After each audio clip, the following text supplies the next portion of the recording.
J'aimerais commencer par un petit rappel. J'en ai parlé hier, mais je continue à. Pas je continue, mais je trouve que c'est important de le rappeler. Que c'est important de connaître la vulnérabilité d'un système culturel. Puis ça, ben, c'est propre à chacun, puis c'est spécifique à chaque système, fait qu'on n'a pas le choix d'investir un peu d'énergie là-dessus. Deuxième truc que je voulais dire avant de commencer, c'est que l'irrigation, c'est sûr que c'est un moyen qui est efficace pour diminuer cette vulnérabilité-là, mais c'est pas le seul non plus, là. Par exemple, si je compare deux verres avec une paille, il y a finalement un système culturel. Oui, c'est pas si compliqué. Mais en fait, l'eau, en fait, le verre représente la capacité de rétention en eau du sol. Donc, si ça serait deux sols pareils, puis la paille, mais en fait, ça correspond à l'enracinement ou le système racinaire de la culture. Fait que dans un cas, la paille va jusque dans le fond du verre, puis l'autre, on voit que la paille va à peu près à la moitié du verre.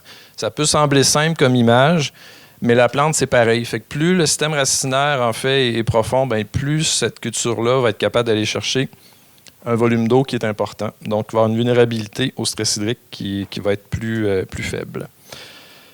Maintenant, si on parle de gestion de l'irrigation, il y a des méthodes qualitatives qu'on appellerait. Donc, on touche le sol au feeling. Ça fait un certain temps que je n'ai pas irrigué, je vais irriguer.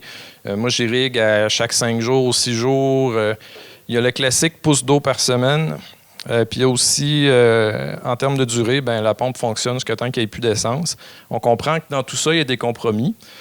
Mais je compare ça un peu à parier sur le bon cheval. Ça ne veut pas dire que vous ne gagnerez pas, mais c'est sûr que vous ne gagnerez pas à chaque coup. Si on veut gagner à chaque coup, ou presque, ben, il faut appuyer cette gestion-là sur une démarche qui implique une analyse rationnelle. Une gestion raisonnée, c'est un peu comme une recette. Il y a plusieurs éléments à rassembler, il y a plusieurs étapes. Puis si on ne fait pas ces étapes-là, bien, c'est difficile d'arriver à un objectif précis. Ça serait assez... En fait, ça ne serait pas évident d'arriver à un gâteau comme ça si on fait juste mélanger des trucs sans trop avoir de méthode précise pour arriver au gâteau. Ça ne veut pas dire que ça ne goûterait pas bon, mais ça ne ressemblerait pas à ça. J'ai une suggestion de livre de recettes, j'en ai parlé hier. Mais en termes de livre de recettes pour gestion de l'irrigation, je trouve que c'est un bon guide à avoir pas trop loin, qui est disponible au CRAC. Et dans les premières pages de ce guide-là, un des premiers conseils qui est écrit, c'est de diversifier les sources d'information. Pas que le guide n'est pas pertinent, mais il n'y a personne qui a le monopole de la vérité. Fait que c'est important d'aller chercher de l'information, mais aussi de voir c'est quoi, est-ce que cette information-là est crédible. Il y a aussi d'utiliser des outils d'aide à la décision. J'en ai parlé hier, je vais en parler dans les prochaines diapositives, de connaître ses sols. Je me répète encore, mais je trouve que ça a l'air banal, mais c'est quand même des étapes importantes. Comprendre le système culturel en place. Il y a des systèmes plus compliqués que d'autres. Ce n'est pas votre cas, mais dans le cas de la fraise, par exemple, des fois, le sol, il y a un paillet de plastique qui recouvre le sol, donc ça va... quand il y a des précipitations, bien, on peut se questionner, c'est quoi l'efficacité de cette précipitation-là? Donc, le système culturel, en fait, c'est l'ensemble des éléments là, qui constituent qu'est-ce qu'il y a dans le champ. Fait que c'est important de voir quand on irrigue ou quand il y a des précipitations, bien, cette eau-là, en fait, se retrouve où. Puis, entre autres, bien, on parle encore de profondeur racinaire, mais c'est important d'aller creuser pour aller voir sont où ces racines-là. Je vous parle d'irrigation, mais ça a l'air un peu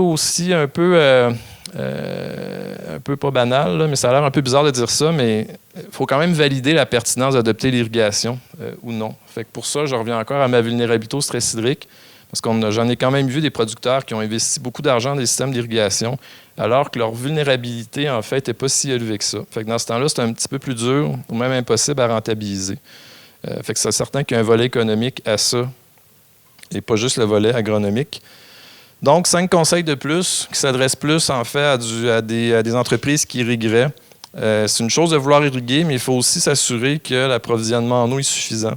Ça, c'est pas juste la hauteur d'eau dans la rivière, mais il y a aussi une question de réglementation qui peut affecter là, le volume d'eau qu'on peut aller chercher. Il faut aussi choisir le bon système.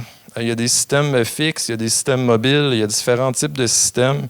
Fait que je ne ferai pas un cours là-dessus, mais chaque système, en fait, a des forces et des faiblesses. Là. Fait que donc, c'est important de magasiner ça comme il faut. Une fois qu'on l'a acheté, bien, c'est important de mesurer la performance du système d'irrigation aussi. Je n'irai pas plus loin là-dedans, mais dans le guide d'irrigation, c'est des trucs là, dont il est question. C'est important aussi d'avoir une consigne, de savoir quand est-ce déclencher l'irrigation et aussi la durée. Parce qu'il y a une façon de déterminer tout ça. Il y a différents objectifs d'irrigation. Il y a le rendement maximal. Ça pourrait être un exemple du rendement maximal, qui n'est pas nécessairement le rendement optimal. Il pourrait aussi avoir l'assurance récolte, qui n'est pas, c'est pas une assurance, mais je veux dire, on va intervenir juste pour au moins s'assurer une récolte là, minimale. On peut parler de qualité, calibre. Dans certains cas, il va y avoir de la fertigation. Dans certains cas, ça va être utilisé aussi juste, entre autres, pour la germination, la protection contre les gels, même l'érosion éolienne. Donc, il y a différents objectifs, puis c'est important de se poser la question, qu'est-ce que je veux faire avec mon irrigation? C'est sûr que ça va être une information importante pour le choix du système également. Maintenant, outils d'aide à la décision. À quoi ça peut servir un OAD, un outil d'aide à la décision? Je reviens encore à ma vulnérabilité, mais c'est dur d'évaluer cette vulnérabilité-là si on n'a pas un outil comme ça. Ça permet d'identifier une consigne, ça permet de valider la durée aussi, puis ça permet de valider l'efficacité de la pluie et de l'irrigation. Dans les prochaines diapos, on va parler de tensiomètre, que je dirais qui est le plus populaire, et du bilan hydrique. Et je vous ai montré, en fait, il y a aussi des sondes TDR dont je vous ai parlé hier, puis qu'on utilise là, dans les essais, qu'on réalise, qu'on utilise régulièrement dans les essais qu'on fait aussi. Puis il y a l'approche hybride, qui est en fait un mélange, ça pourrait être un tensiomètre avec un bilan hydrique ou des TDR avec un tensiomètre. L'idée, c'est qu'il y a plus qu'un outil, ou du moins une catégorie d'outils là, qui est utilisée pour, dans le système culturel. Ici, je fais une parenthèse, mais c'est un cahier technique, mais il y a quelques années, à Saint-Bruno, à la station qu'on a à Saint-Bruno-Montarville, on a fait une vitrine. Durant 2 ans, on a comparé différents outils d'aide à la décision. Donc, il y avait des sondes TDR, il y avait des tensiomètres, il y avait bilan hydrique, tout ça. Il y avait différentes compagnies qui ont participé. Donc, c'est pas... en fait, c'est une source d'information qui peut vous renseigner là, si les outils d'aide... Il est disponible en ligne sur le site de l'IRDA. Tensiomètre, ce n'est pas le seul tensiomètre qui existe, mais c'est l'image pour vous montrer qu'en général, les tensiomètres fonctionnent tous de la même façon. Il y a une colonne d'eau, une espèce de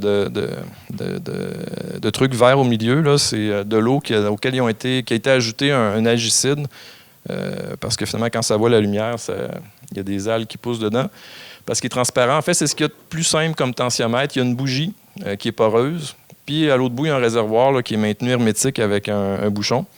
Donc, la seule façon que l'eau puisse sortir de ce tensiomètre-là, ou du moins, je vous disais hier que le sol, plus il s'assèche, plus il tire sur l'eau, si on veut. Bien, cette bougie-là, en fait, ce tensiomètre-là qu'on insère dans le sol, bien, plus le sol s'assèche, plus il va y avoir pas une pression, mais une tension, une force qui va être exercée sur la colonne d'eau. Puis cette force-là va être indiquée sur le manomètre. Donc, c'est une façon de mesurer là, le potentiel matriciel du sol. Vous donner une idée là, de l'assèchement de ce sol-là.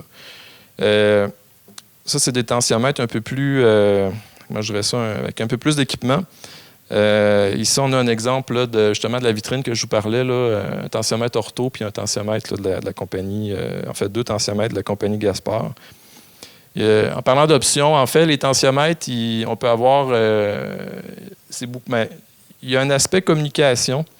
Il y en a que ça va être on va être capable, la plupart, on est capable de lire sur un téléphone, on peut lire sur un ordinateur. Il y en a que c'est des ondes cellulaires, il y en a que ça va être des ondes radio. Donc, des fois, il faut installer des antennes, des fois, non. C'est pour ça que je vous disais, dans ce guide-là ou dans ce cahier technique-là, on épluche un peu les différentes options là, des différents outils qui sont offerts au Québec, entre autres, pour vous faire une idée là, qu'est-ce qui peut correspondre ou répondre à vos besoins. Quand on parle de tension, de potentiel matriciel, c'est des tensiomètres, il y a teneur en eau, les sondes TDR que je vous ai montrées. Certains vont mesurer la pluviométrie, l'évapotranspiration, il y a différents trucs qu'on peut rajouter sur ces OAD-là. Il y a le service client aussi qui est important à considérer. Il y en a qui vont offrir l'installation, même un service conseil. D'autres, on reçoit juste le tensiomètre, puis on l'installe nous-mêmes. Donc, vous comprendrez qu'il y a un prix ou il y a un coût à tout ça. Puis ça permet aussi, quand on vise l'automatisation de certains trucs, il y a certains là, tensiomètres ou OAD qui permettent là, d'automatiser tout ça. C'est juste pour vous montrer qu'il y a quand même différentes options qui existent. Maintenant, ces OAD-là, ça permet, entre autres, de déterminer une consigne que j'appellerais point tournant. Ce n'est pas la consigne parfaite, mais je dirais que c'est quand même mieux que les méthodes qualitatives que je vous montrais au début. C'est quoi le point tournant? On va voir des exemples après, mais c'est en fait, au moment où on atteint le point tournant, il y a quand même une probabilité assez élevée que la culture subisse une contrainte au prélèvement en eau. Donc, ça vient un peu un point de repère. Si on intervient à ce moment-là, je dirais que c'est un objectif de confort hydrique parce qu'on s'assure, on est pas mal certain que la culture ne subira pas un stress hydrique. Mais on peut se dire, ben moi, je vais attendre, je vais peut-être viser une assurance récolte. Fait que ça peut être aussi un point de repère à partir duquel, ben moi, je vais attendre 1 journée, 2 journées, 3 journées. Bref, c'est un point de repère au moins qui permet de dire, bon, ben OK, là, j'ai atteint, je sors peut-être de ma zone de confort hydrique, mais au moins, c'est une information qui est quantitative. Si je prends mon tensiomètre, puis je fais un graphique avec, ici, j'ai l'échelle de temps là, horizontale, ça va c'est un fait vécu, c'est pas inventé. Donc, du 6 juillet au 13 juillet, l'axe vertical, c'est la valeur qui est indiquée par le manomètre qu'on a vu ou par l'écran, si c'est une version électronique. Donc, plus ça descend, plus on a un sol qui est en assèchement. Donc, ici, on a l'évolution des tensions. On voit là, une certaine ondulation des tensions.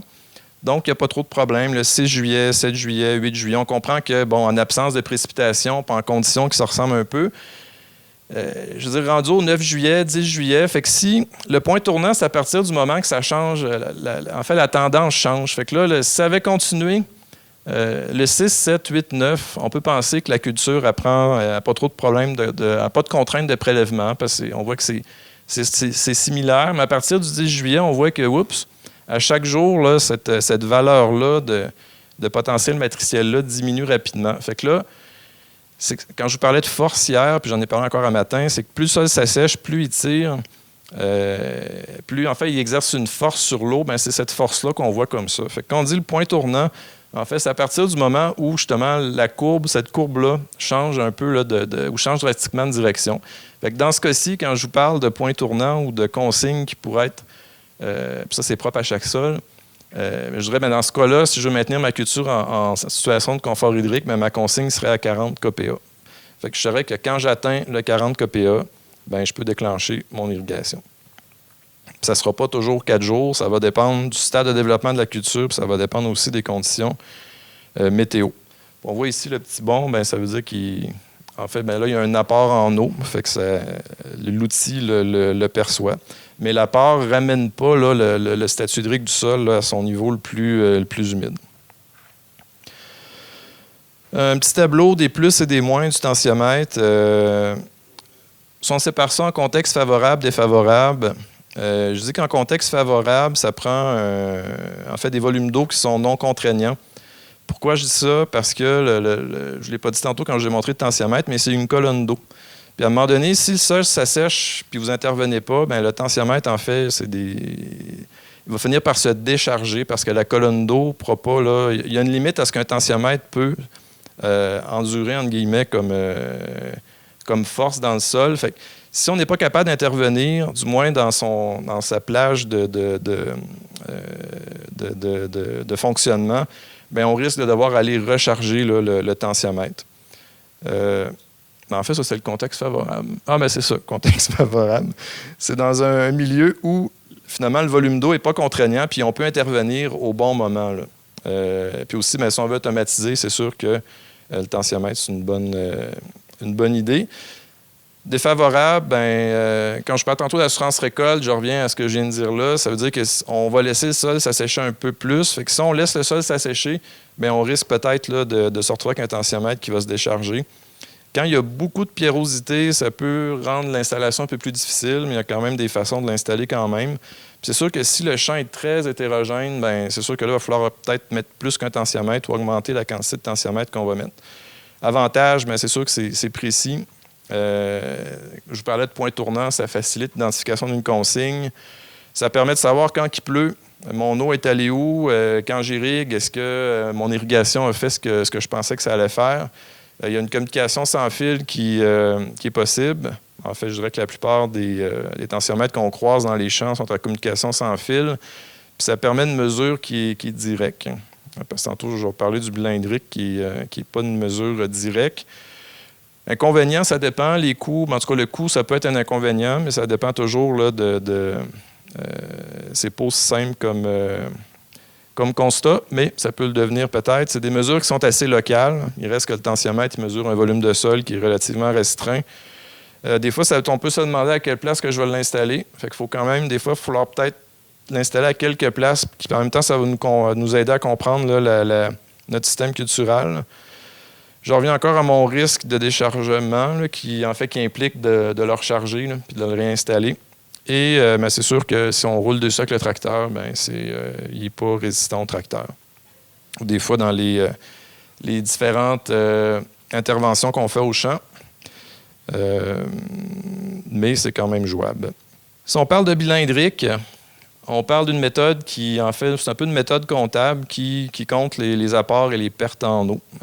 Il y a plus, en fait, les principaux apports que je dirais, c'est les précipitations, encore là, valorisables. J'en ai parlé un peu hier. Précipitation totale, ça peut biaiser notre jugement ou biaiser notre évaluation qu'on fait de la situation, et les irrigations, bien sûr, qui sont des apports en eau. Ici, on a une photo d'un pluviomètre là, dans un essai qu'on fait dans je pense, une implantation de prairies en semi-direct qui est encore en train de s'installer.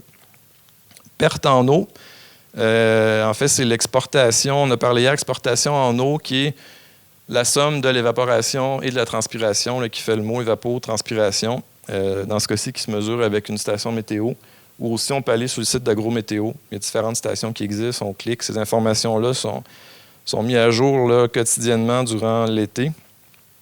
Ça donne un graphique que je vous ai montré hier, comme ça ici. Là, ici, on a un graphique qui est du 26 mai au 15 septembre. C'est vraiment l'évapotranspiration mesurée par la station météo là, en fonction des températures de l'air, humidité relative, vent, radiation. Donc, on voit que ça varie d'une journée à l'autre. Il y a des journées qui ne sont pas là. C'est comment convertir l'évapotranspiration potentielle en évapotranspiration de la culture. Puis c'est là qu'intervient là, de ce qu'on appelle des coefficients culturaux. Ça ici, je vous l'ai montré hier, mais ce n'est pas une exportation qui est estimée. C'était vraiment mesuré avec des TDR.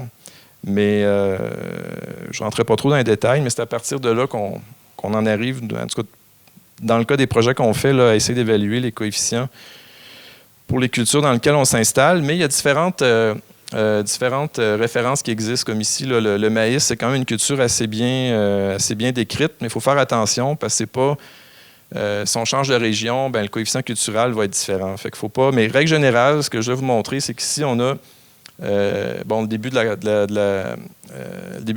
la croissance de la plante, le développement, la moyenne de la saison, la fin de la saison. Puis sur l'axe vertical, il y a le coefficient culturel que je vous parlais, qui, lui, vient un peu multiplier. En fait, on le multiplie à l'évapotranspiration potentielle qu'on a mesurée. Fait que si, par exemple, on met ça simple, à chaque jour de l'été, on a 5 mm d'évapotranspiration potentielle, mais ça veut dire que le maïs, ici, c'est 5 mm fois, mettons, 0,25. Fait que ça va être 25 de 5 mm.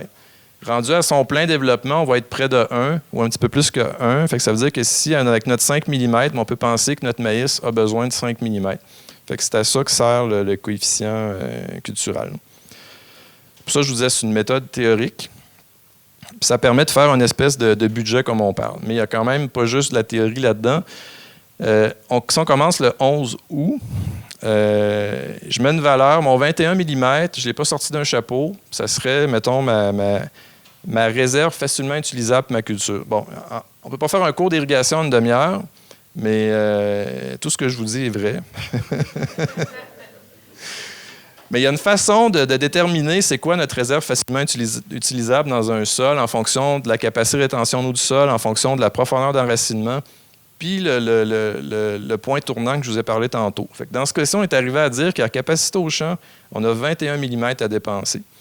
Fait que là, notre station météo nous dit le 11 août, on a eu 3,3. Là, on met ça facile. Notre coefficient culturel pour cette période-là de l'année, c'est 1. Fait que ça veut dire que finalement, j'ai utilisé, il y a probablement 3,3 mm qui ont été exportés de mon système culturel. Je n'ai pas de pluie, je n'ai pas d'irrigation, donc je finis la journée à 17,7. Le lendemain, je commence à 17,7. Une journée pluvieuse, donc le TP un peu plus bas, 1,2. Ça veut dire qu'avec mon coefficient qui est toujours de 1, j'ai utilisé 1,2. Puis il y a 35 mm de pluie. Fait que là, je reviens à mes précipitations totales. On pourrait être tenté d'additionner 35 à 17,7, mais on ne peut pas dépasser 21. Fait que dans ce cas-ci, en théorie, dans le sol, il restait de la place pour à peu près 3 quelques millimètres d'eau dans le sol. Fait que c'est pour ça que je vous disais, précipitation totale puis précipitation valorisable, c'est différent. Fait qu'ainsi de suite. C'est des fichiers Excel qu'on peut réaliser. On peut aller chercher le TP sur AgroMétéo.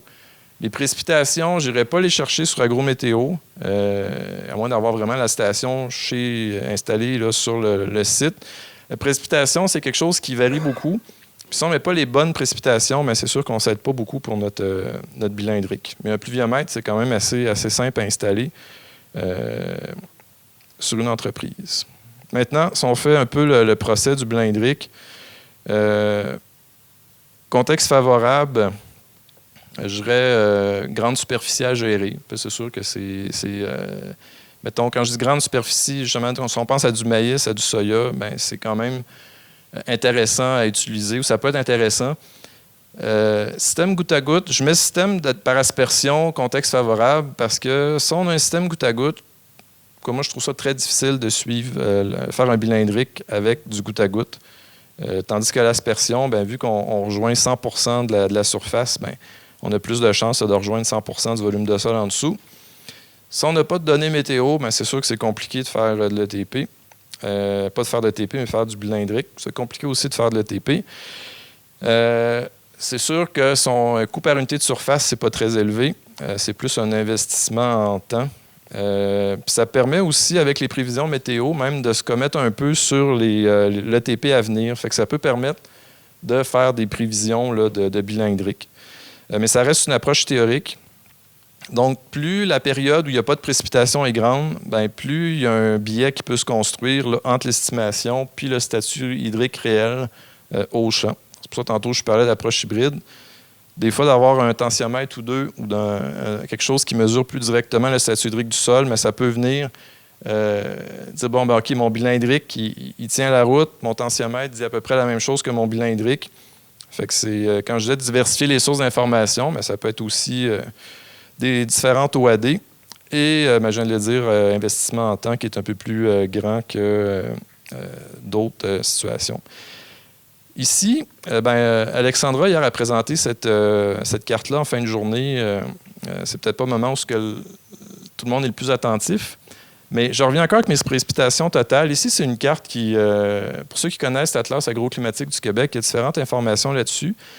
Il y a entre autres ça qu'on peut aller chercher. Ça, c'est une façon d'évaluer un peu, selon la région où on est, c'est quoi est-ce que l'évapotranspiration que je vous ai parlé avec la station météo est comblée par les précipitations qui, règle générale, sont dans cette région-là? Là, ça commence à dater un peu. Là, ici, la période de référence, c'est 1974 à 2003. Je sais qu'il y a une volonté de mettre à jour là, cet atlas-là dans les prochaines années. Mais je voulais en venir. Bon, c'est un peu contre-intuitif, mais ce qui est en bleu a un risque de stress hydrique plus élevé que ce qui est en rouge. Parce qu'en fait, ils prennent la moyenne des précipitations totales puis soustraient l'évapotranspiration totale de cette région-là. Mais ce que je voulais, le message que je veux, le prétexte d'utiliser cette carte-là, c'est pour dire de faire attention parce que les précipitations totales, il n'y a pas de règle, moi je dirais ça, de règle coulée dans le ciment, mais dans certains projets même, il y a peut-être 50% des précipitations totales qui avaient un potentiel d'être valorisables. Ça veut dire que si on enlève 50% des précipitations de cette carte-là, il y a peut-être des régions qui paraissent pas en stress hydrique ou en risque de stress hydrique qui pourraient le devenir. Mais en même temps, l'évapotranspiration, comme on a vu, un plant de maïs, au départ, c'est pas là qui prend le plus d'eau, un plant de soya ou peu importe le plant. Fait que si on vient prendre les précipitations valorisables puis l'évapotranspiration de la culture, bien, c'est sûr que cette carte-là a un look différent. Puis il y a aussi la période considérée, là, le 1er mai au 31 octobre. Je pense que c'est intéressant pour comparer les régions entre elles, mais c'est peut-être pas nécessairement très intéressant pour dire, bon, ben chez moi, je me retrouve dans la zone là, qui est en risque de stress hydrique élevé. Mais je pense qu'il faut faire quand même l'exercice de dire, bon, ben OK, je vais aller chercher mes précipitations valorisables, puis je vais essayer de voir ça serait quoi, en gros, mon évapotranspiration de la culture pour avoir un portrait un peu plus spécifique. Rapidement, source d'approvisionnement, je pense que tout le monde a une idée d'à quoi ça peut ressembler. Il y a des étangs creusés, il y a des cours d'eau, il y a des lacs, même certains producteurs en prennent l'aquéduc. Puis on a même des projets en ce moment sur le captage des précipitations. Peut-être pas pour fournir une irrigation par aspersion d'un champ de pommes de terre, mais pour répondre à certains besoins en eau là, sur l'entreprise. J'en ai parlé aussi au départ. Il y a quand même des contraintes. Il faut s'informer. Il y a une réglementation qui existe. Il y a des fois, les volumes peuvent être quand même contraignants. Puis il y a la qualité aussi, à un moment donné, qui peut venir diminuer peut-être le volume d'eau qu'on peut aller chercher. Un exemple ici, par exemple, si on voulait mettre un épisode de 19 mm, qui est à peu près 3/4 de pouce sur 1 hectare, mais ça ferait, finalement, on aurait besoin de 190 mètres cubes ou 190 000 litres. Donc, si on a 20 hectares, bien, finalement, ça fait 3800 mètres cubes. Fait qu'on voit que assez rapidement, les superficies, en fait, l'approvisionnement en eau nécessaire pour irriguer des superficies qui sont généralement assez grandes pour les grandes cultures, mais ça peut devenir un enjeu là, assez rapidement. Maintenant, en conclusion, je reviens encore avec ma vulnérabilité. Je pense que si on ne connaît pas sa vulnérabilité, c'est la première étape avant de penser à irriguer. C'est important d'avoir des outils à décision. Puis en contexte irrigué, il faut aussi avoir une très bonne idée du volume d'eau qui est nécessaire pour être capable de, finalement, de savoir est-ce que j'ai l'approvisionnement qui va être capable de supporter ça. Et la gestion de l'irrigation devrait toujours reposer sur une démarche qui implique une analyse rationnelle pour éviter de prendre des décisions basées là, sur l'émotion. Parce que ça nous fait faire des fois des choses qui sont pas rationnelles. Bien, pour ma part, je vais prendre quelques minutes pour vous parler de qualité de l'eau. Un des objectifs du plan d'agriculture durable, c'est d'améliorer la qualité des eaux de surface. Donc, on va parler de l'eau qui entre dans les entreprises sous forme d'irrigation, par exemple, mais l'eau qui sort aussi des entreprises agricoles via le ruissellement ou les drains. Donc, on a plusieurs sources d'eau, d'irrigation, des étangs creusés, des cours d'eau, des lacs, des aqueducs, comme Carl le dit. Et dépendant de l'angle qu'on veut aborder, ce ne sont pas nécessairement les mêmes paramètres de qualité qu'on va considérer. Dépendant si on parle de la santé de nos écosystèmes, la santé de nos cultures, notre santé, la santé humaine, ce pas les mêmes paramètres dont on doit tenir compte. Au niveau de la santé des écosystèmes, pourquoi on parle tant du phosphore? On ne veut pas avoir trop de transport du phosphore vers les eaux de surface. C'est principalement en raison des algues bleu-vert. Quand le phosphore s'en va vers les eaux de surface, il peut y avoir une prolifération des algues bleu-vert. C'est un fertilisant pour ces algues-là, finalement. Ils se mettent à se multiplier, puis pour leur croissance, ils consomment l'oxygène qui est dans les petites bulles d'air dans l'eau. Et cet oxygène-là n'est plus disponible pour la faune aquatique. Et c'est là qu'on peut avoir, par exemple, des problèmes au niveau de la vie des poissons, etc., des lacs là, de villégiature, par exemple, qu'on va dire le lac est mort. Et ça peut entraîner aussi des fermetures de plages parce que les algues bleu-vert dégagent des toxines qui peuvent être irritantes pour la peau. Et quand ils meurent, bien, ils dégagent encore plus de toxines, donc on n'espère pas en consommer. C'est un peu la même chose qui se passe quand on met de la matière organique dans l'eau. Les micro-organismes, dans ce cas-ci, se mettent à décomposer la matière organique, consomment l'oxygène. L'oxygène n'est pas indisponible pour la faune aquatique. Vous avez à l'écran une photo d'un étang d'irrigation qui venait d'être creusé, où il n'y avait pas encore de bande végétale qui s'est installée autour. Et comme vous pouvez le constater, une prolifération d'algues bleu-vert. La meilleure image que je pourrais vous donner, parce que parfois les gens ont tendance à mettre les plantes aquatiques dans le même groupe, là. La meilleure image que je pourrais vous donner, c'est comme si on versait un pot de peinture verte dans l'eau, les algues bleu-vert. Ça donne ce que vous voyez à l'écran, de quoi on a besoin de quoi elles ont besoin pour proliférer de lumière et de nutriments. Donc, c'est à ça que ça ressemble. Au niveau des étangs d'irrigation en production maraîchère, naturellement, on a beaucoup plus travaillé sur la qualité de l'eau d'irrigation dans les cultures de fruits et légumes pour des raisons que vous devinez au niveau de la qualité des produits. Mais pour les étangs d'irrigation, un des systèmes qu'on peut utiliser pour mieux contrôler les algues bleu-vert, c'est l'aération. Présentement, il y a des producteurs maraîchers qui utilisent l'aération pour mieux contrôler les algues bleu-vert. Le principe, en gros, c'est qu'on injecte des fines bulles d'air à partir du fond de l'étang. Ça fait en sorte que le phosphore va se déposer au fond dans l'étang parce qu'on brise la colonne d'air ou d'oxygène dissous qui se serait normalement installée, le gradient d'oxygène dissous. Le phosphore précipite au fond, il est moins disponible pour les algues bleu-vert. Puis en bonus, l'aération crée un mouvement circulaire vertical, comme vous le voyez à l'écran, qui fait en sorte que des bactéries comme les coliformes vont être exposées aux rayons du soleil, les rayons UV, puis ils meurent. Donc, en production maraîchère, c'est quand même une méthode qui est de plus en plus utilisée. Au niveau de la santé des écosystèmes, vous devinez que la présence de pesticides n'est pas souhaitable. Et là-dessus, il faut se poser la question sur qu'est-ce qui se passe dans un bassin versant, quel type de culture on a. Ça va beaucoup influencer les types de pesticides qu'on va retrouver. Au niveau de la santé de nos plantes, naturellement, on peut penser aux pesticides. Là, je pense particulièrement aux herbicides. Il est déjà arrivé que des producteurs se questionnent, des producteurs maraîchers se questionnent parce qu'ils avaient utilisé de l'eau d'irrigation qui contenait des traces d'herbicides et ils ont vu des symptômes au niveau de leur production. C'est à considérer dans la réflexion. Naturellement, s'il y a des phytopathogènes, si ce sont les mêmes cultures qui sont autour des points de prélèvement en eau, ça peut affecter la santé des plantes. Mais je voudrais aussi vous parler de salinité. Il y a certaines cultures qui peuvent être sensibles à la salinité. Et on me dit, Alexandra me racontait que c'est déjà arrivé, des producteurs creusent un étang, puis un puits, pour se rendre compte que l'eau est trop saline pour être utilisée pour l'irrigation. Donc, si vous envisagez de creuser un puits pour irriguer, assurez-vous, dans un premier temps, de prendre la bonne information pour ne pas avoir une très mauvaise surprise parce que c'est quand même assez coûteux.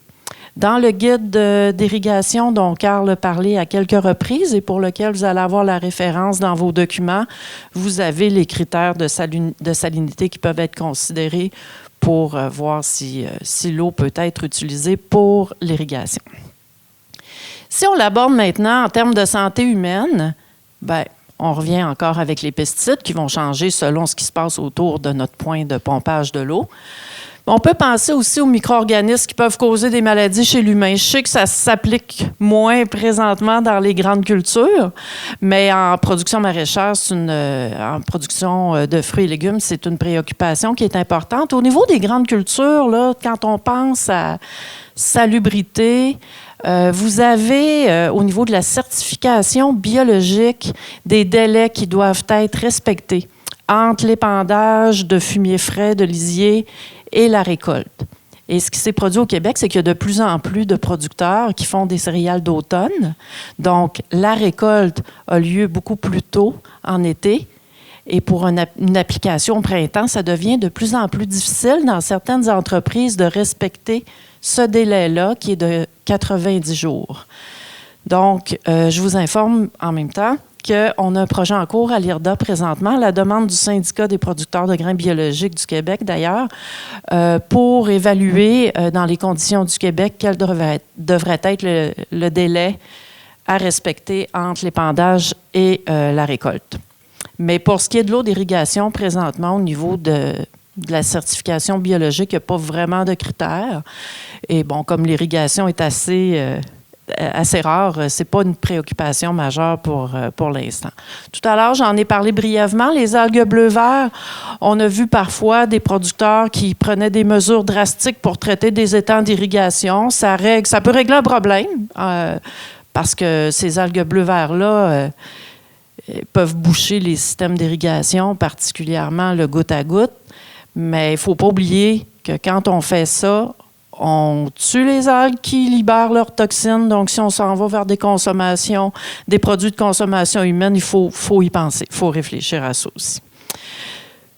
Au niveau des sources d'eau, naturellement, il y a plusieurs sources d'eau, puis les risques sont complètement différents. Quand on parle d'un cours d'eau à proximité, on a parlé tout à l'heure de la réglementation qui doit être respectée. On a l'avantage d'avoir, dans certains cas, une bonne disponibilité de l'eau, quoique on a cette réglementation-là. Mais au niveau de la qualité, c'est très variable. Ça peut être très variable dans certains bassins versants. Ça peut être imprévisible. Donc, il faut savoir ce qui se passe dans notre bassin versant. Qu'est-ce qu'il y a en amont de notre point de pompage? Est-ce qu'on est, par exemple, en période d'épandage de fumier?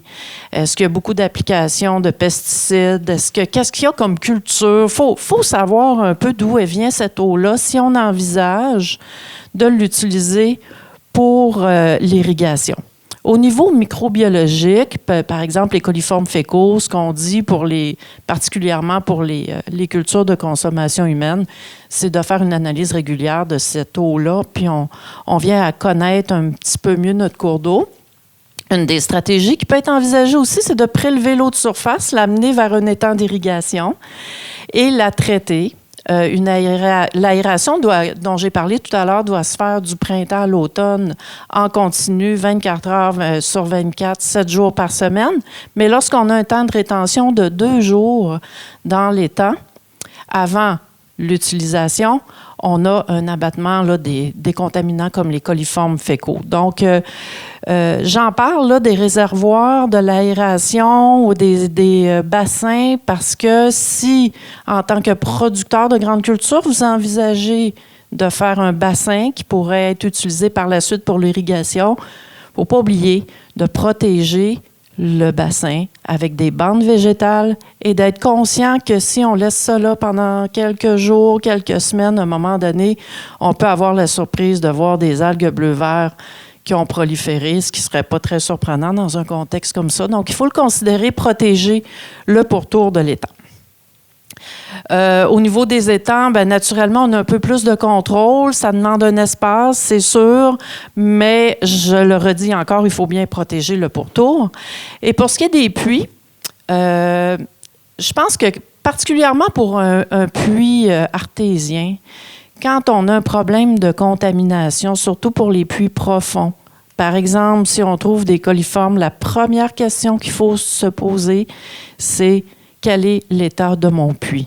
C'est assez rare que l'eau souterraine comme telle va être contaminée naturellement, mais un puits qui est en mauvais état peut entraîner des problèmes de contamination. Dans les cas des puits de surface, là, c'est un petit peu plus à risque dépendant du sol, mais ça, c'est tout un questionnement qu'on doit faire là, quand on envisage d'utiliser cette eau-là là, pour l'irrigation. Je reviens encore aussi sur la question de la salinité pour les puits en profondeur. Quand on irrigue les superficies que ça prend pour avoir l'eau pour irriguer, ça monte très vite. Donc, on s'est dit, est-ce qu'on ne pourrait pas présenter une alternative, quelque chose d'autre qu'on parle un petit peu moins, qui était peut-être plus discuté dans les années 80. Peut-être que, je ne sais pas s'il y en a ici qui étaient déjà en agriculture dans les andes 80, mais il y avait eu le MAPAC avait mis en place des structures de contrôle de nappes qui marchaient avec des flottes. Aujourd'hui, ça marche. Les nouveaux essais qui sont faits, c'est un autre système qui fonctionne avec des bâtards d'eau. Puis que, en tout cas, les échos qu'on a du terrain, c'est que c'est plus fiable comme système, ça a moins tendance à bloquer. Donc, c'est ça. Le système du drainage contrôlé, qu'on appelle aussi le contrôle de nappe, c'est qu'on a une structure de contrôle du niveau d'eau à la sortie d'un drain collecteur qui va permettre de garder la nappe soulevée au-delà du drain. Donc, c'est ça. La nappe est soulevée à partir du temps des semis jusqu'au premier gel, parce qu'on s'entend qu'il faut laisser le système ouvert, ne pas retenir la nappe soulevée quand les gels arrivent pour éviter que l'eau gèle dans les drains. Les critères généraux. Je pense que l'une des raisons pourquoi le drainage contrôlé, on en a parlé moins que l'irrigation, c'est que c'est très variable les critères qui vont faire en sorte que ça s'applique dans un champ. Mais grosso modo, les points communs, c'est que ça prend un champ, bien sûr, qui est drainé souterrainement, qui est carré et très plat. Carré, pourquoi? Parce que, bon, on le sait, au Québec, on a hérité du régime seigneurial. Nos champs sont très longs, avec souvent des drains latéraux qui sont beaucoup plus longs que le drain collecteur. Puis, si on veut venir à contrôler la nappe à une certaine hauteur, quand on a des drains latéraux très longs, la contrainte de pression est vraiment très difficile à répartir de manière uniforme dans le champ. Donc, c'est plus facile. C'est pour ça aussi que c'est quelque chose, on croit, qu'on retrouve davantage en Ontario ou dans les champs plus du type qui sont séparés comme à la manière anglaise, si on veut, là. Donc, c'est ça. Ça prend des drains latéraux, idéalement, qui sont assez courts avec un drain collecteur qui est plus long, avec une pente max de 0,25 %. Il y a dans les ouvrages, on va dire 1 %, mais les échos qu'on a du terrain, entre autres Evelyne Mousseau de Proconseil, qui a beaucoup travaillé là-dessus, Aubert Michaud aussi de l'IRDA, récemment retraité, c'est que 0,25 %, c'est un minimum qui est encore plus facile à gérer, si je peux dire. Ça prend un sol qui est minéral, puis qui a un sous-sol imperméable, on appelle aussi un glé, à maximum 3 mètres de profondeur pour que finalement on ait une nappe qui se maintienne quand même à quelques reprises pendant l'été. À quoi s'attendre avec ces systèmes-là? Au niveau de la qualité de l'eau, là, je vous présente des résultats de l'IRDA qui sont tout chauds, qui ont sorti l'année passée. Ce qui est observé par l'équipe d'Aubert, c'est qu'il y a eu une baisse marginale des pertes d'azote et de phosphore pendant la saison de croissance. Par contre, cette baisse-là était plus significative en post-récolte. Puis là, on parle quand même de environ moins 4 kg d'azote à l'hectare, moins 0,41 kg de phosphore à l'hectare. C'est pas astronomique. Par contre, je vais ajouter aussi qu'il faut faire attention au ruissellement. Vous comprendrez que si on garde le système ouvert très tôt au printemps, parce qu'on va être sûr de garder beaucoup d'eau vite pendant que la nappe est encore haute, bien, ça peut avoir comme effet d'accentuer le ruissellement, puis ça ne vient pas améliorer notre sort au niveau de la qualité de l'eau. Si l'eau ruisselle plus, elle arrache plus de sol, il y a plus de sédiments qui vont se retrouver en bout de ligne dans le réseau hydraulique. Au niveau de la quantité d'eau, il est observé qu'il y a 18 à 54 mm d'eau exportée en moins lors de la saison de croissance. Pour vous donner une échelle comparative, on sait qu'une année sur deux, le déficit saisonnier en eau dans le sud du Québec qui se situe entre 50 mm et 116 mm pour le maïs, puis 106 à 168 pour le soya. Donc, ce n'est pas non plus une économie qui est magistrale, mais il y a pas assez de projets de recherche, on pense, qui ont été faits là-dessus. Evelyne accompagne beaucoup de producteurs dans le coin de la Montérégie. Bon, c'est des observations empiriques, vous allez me dire, mais ce qu'on entend, c'est que les producteurs, quand ils ont le système avec... je ne vous ai pas montré la photo, j'en ai ici. C'est un système comme ça. Je vais enlever mon pointeur pour pouvoir cliquer. Oups. OK, on le voit bien. Bon, ça, une tour comme ça, c'est environ 1 000 $. Puis, je ne vous ai pas dit la superficie qui est recommandée pour un bâtard d'eau, un système de contrôle comme ça. C'est aux alentours de 5 hectares. On observe que c'est plus facile à gérer. Puis, il y a beaucoup de producteurs, c'est ça, dans le coin d'Evelyne Mousseau, qui sont suivis par Evelyne Mousseau, qui ont installé ce système-là, qui ont fait des observations à la ferme, qui n'ont pas été mesurés par limite du budget au projet, mais les producteurs regardent ce système-là et l'apprécient. Maintenant, il y aurait plus de recherches nécessiteraient d'être faites pour voir, c'est quoi les hauteurs d'eau qui ont été gardées, pourquoi il apprécie. C'est-tu plus une raison de qualité, de quantité, ça varie. Je ne vais pas m'aventurer là. Je voulais vous dire que, dans mes références complémentaires, qu'il va y avoir une conférence d'Evelyne Mousseau au Congrès via Champ Libre le 16 mars 2023. Elle va justement faire raconter un petit peu l'histoire de tout ça dans sa région, puis... je vous invite à y assister si c'est possible. C'est dans le coin de la Montérégie, par contre.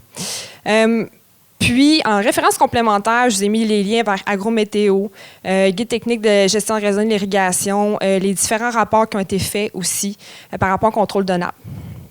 Puis, je voulais conclure avant la pause en vous disant que, en fait, le but de cet atelier-là, c'est de faire réfléchir à ce qu'on peut accumuler de l'eau et l'utiliser de manière intelligente.